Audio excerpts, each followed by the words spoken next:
Well, if you live in a major American city like San Francisco or Washington, you may have noticed that things aren't quite as nice as they used to be. There's a lot more trash in the streets. There may be tents on street corners. Those are homeless camps. Some of them are permanent. Petty crime is much more of a threat. This is a big change. It's not an accident. It's by design. There's a new concept on the academic left called survival crimes. These are crimes supposedly committed by the poor in their struggle to survive in this country.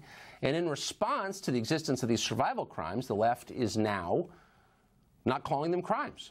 They're decriminalizing some of these behaviors entirely. Christopher Rufo is the executive director of the Documentary Foundation, and he joins us tonight. Christopher, thanks very much for coming on. So I'd never heard this phrase before, survival crimes.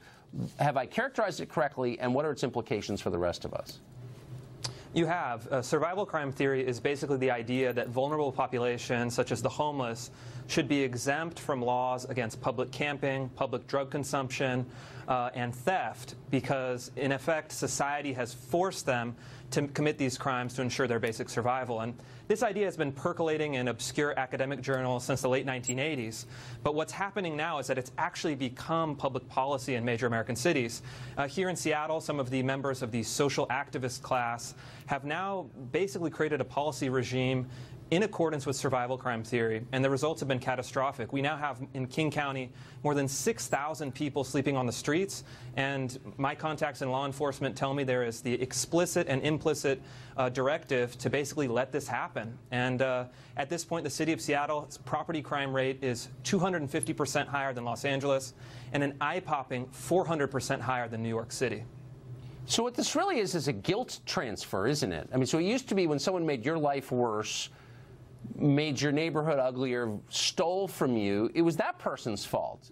But this new definition transfers the responsibility to you, the law-abiding homeowner, and all of a sudden it's your fault because it's society's fault, so therefore you can't do anything about it, correct? Yeah, this is, I think, what the biggest danger for this kind of social justice policing is that slowly in cities like Seattle, we're creating parallel justice systems. There's one kind of traditional justice system for tax-paying, middle-class citizens, and a totally separate system for politically favored identity groups. And I think that this is really has the potential to undermine the core principle of equal protection under the law.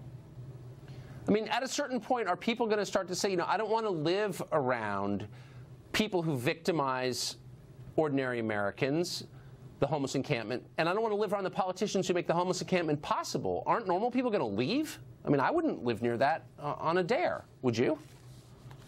Yeah, you know, I mean, Seattle is a great city, but there is this growing frustration with this problem where everywhere you go, there are homeless encampments. Even in my neighborhood, within a block of a public elementary school, there's been a homeless encampment with up to 50 people that are doing drugs, committing crimes, and causing chaos, a block away from a public elementary school since last summer.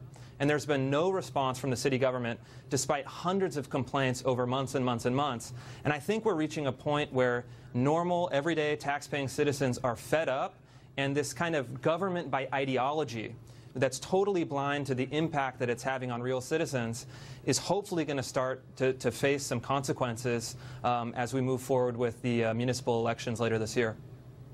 Yeah, I don't even think it's blind. I mean, this is an act of aggression. When people treat you this way, what they're saying is, we hate you. We hate you.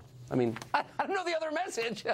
Christopher, thank you. That was so interesting and sad at the same time, but good to know. I appreciate it. Thanks for having me. Happy Friday. Happy Friday. Well, robots pose a threat to tens of millions of